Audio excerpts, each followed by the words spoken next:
गाना जिसका होता है ना, आने से उसके आए बहार, जाने से उसके जाए बहार, तो ये सीबीटी का इतलाक से लोगों पे इस तरह से भी किस तरह हो सकता है कि किसी का हम पे इतना असर होता है कि उसके आने से हमारा मूड अच्छा हो जाता है, सोचें मुंतशिर सही हो जाती हैं, और जाने से हम बिल्कुल डिप्रेशन में चले जाते हैं। देखिए, जो मूड और मिजाज है हमारा, ये हमारी इंसानी सिफ़ात में से नहीं है। यानी ख़ालिसतन ये इंसानी सिफ़त नहीं है, बल्कि दूसरे जानवरों में भी मूड और मिजाज के पहलू होते हैं। तो ये वो सिफ़त है जो इंसान जानवरों के साथ शेयर करता है या जानवर इंसानों के साथ शेयर करते हैं। और ये जब किसी के आने से बाहर आए और किसी के जाने से बाहर चली जाए तो इसको कोडिपेंडेंस कहते हैं। हमारी ज़बान में इसे इंसानी एडिक्शन कहते हैं कि आपको किसी इंसान से नशे की हद तक यानी प्यार हो जाता है, और जो ही वो फिर कहीं जाने लगता है तो हमें कोफ्त होती है। सेपरेशन एंग्जाइटी जैसे एक छोटे बच्चे को माँ से होती है कि माँ से उसकी वक्ती जुदाई भी उसको बहुत बुरी लगती है, और जब बच्चे शुरू में स्कूल जाने लगते हैं तो वो बहुत रोते धोते हैं।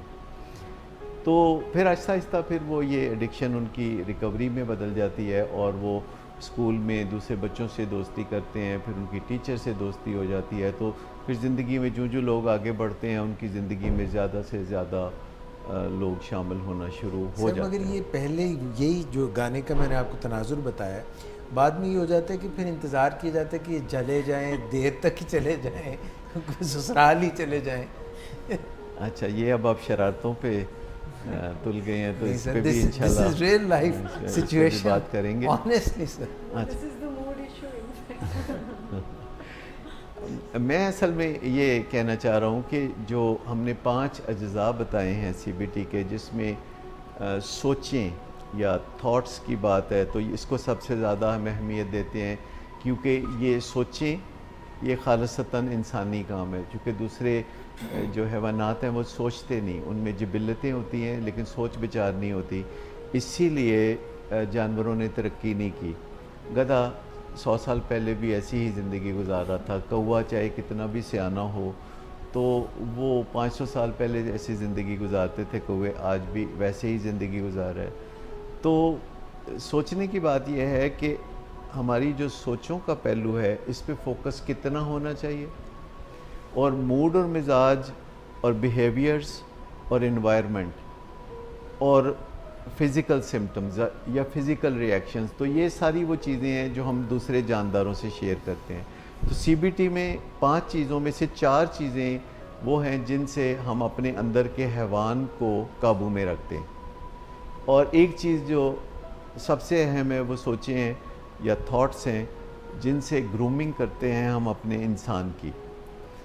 और हमारे इंसान की ग्रूमिंग पे डिपेंड करता है कि वो अपने हैवान के साथ कैसा तालमेल बना के रखेगा, और उससे टकराव की पॉलिसी पे जाने की बजाय, यानी उससे टकराने की बजाय साइड से गुज़र के अपनी मंजिल की तरफ रवां दावां रहे।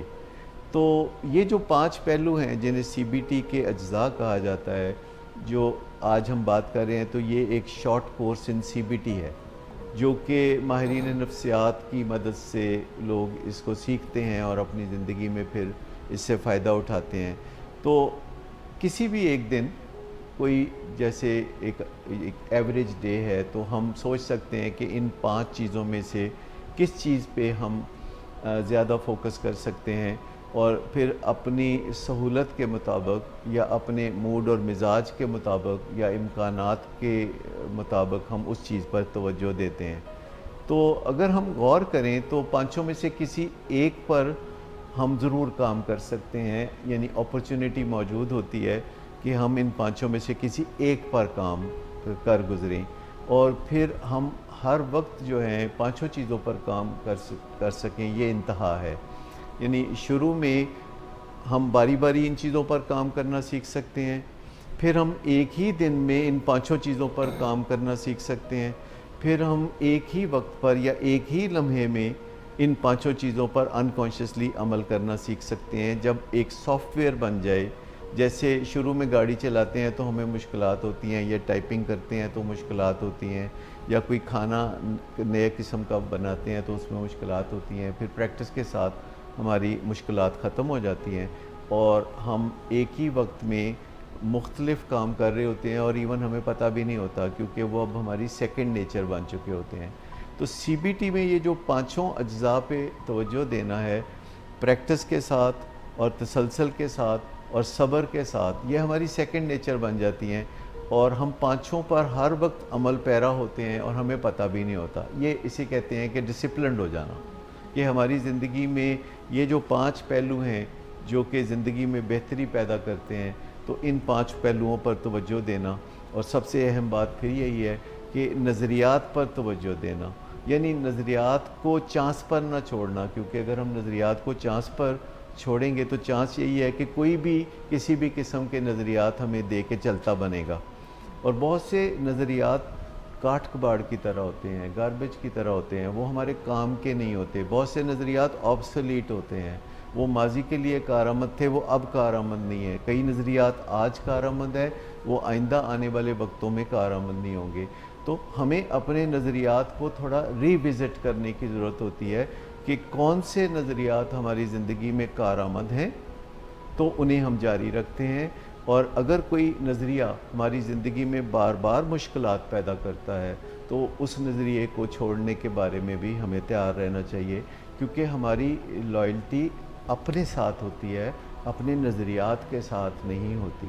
जो नज़रिया हमें फ़ायदा देता है या ज़िंदगी में आसानियाँ पैदा करता है हमारे लिए और दूसरों के लिए, हम उन नज़रियात को अपना सकते हैं और उन नज़रियात को छोड़ सकते हैं जो हमारे लिए और दूसरे लोगों के लिए मुश्किलात पैदा करते हैं।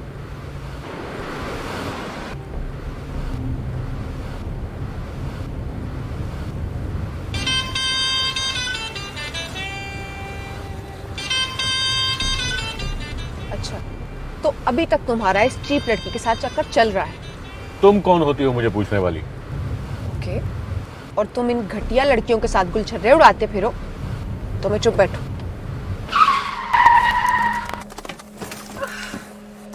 Get out.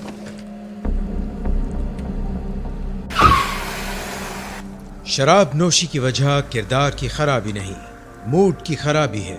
शराब नोशी कभी भी नशे की बीमारी में बदल सकती है। नशे की बीमारी हर स्टेज पर काबिले इलाज है। मदद हासिल कीजिए, क्योंकि वो ऐसा नहीं करेगा। विलिंग वेज से मदद हासिल कीजिए, कहीं से भी मदद हासिल कीजिए, लेकिन फौरी मदद हासिल कीजिए। जिस मुआवजे के इंतजार में आपने बहुत देर कर दी, अब वो दस्तक दे रहा है। मदद हासिल कीजिए, मदद हासिल कीजिए, मदद हासिल कीजिए।